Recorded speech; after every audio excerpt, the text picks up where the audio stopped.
plea of not guilty to these charges. And then we'll be back in court likely at some point in the near future, Bianna.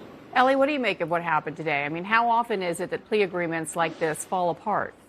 So, Bianna, it does happen sometimes in federal court, not often, but sometimes that a plea agreement will fall apart on the day of the plea in court. But when that happens, it's almost always because the defendant gets cold feet and is unwilling or unable to fully admit his guilt in front of the judge. That's not what happened here. What happened here today is remarkably rare and, frankly, sort of astonishing that the parties would go into court on a matter of this degree of importance without a full agreement in place. And as Kara just said, the problem was not with what Hunter Biden had agreed to plead guilty to. There was no question about that. They agreed he'd plead guilty to the 2 tax misdemeanors and then have the gun charge diverted or essentially thrown out if he complied. The problem was the parties did not see eye to eye. They did not have an agreement about what else beyond that Hunter Biden was covered for. I cannot even begin to explain how the parties did not have that locked in place before they headed into court, but they didn't, and that's why the judge rejected it.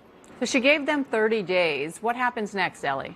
So one of two things. Either they reach an actual agreement as to the entire scope of this plea deal, in which case the judge seems likely to approve it, as often happens in the normal course. And if not, then this could head to trial. And when I say head to trial, I mean the tax charges. I also mean that gun charge, which could carry jail time, plus potentially all of that other pending material that the judge alluded to today. So there's a lot of risk for Hunter Biden here if they don't get a deal done.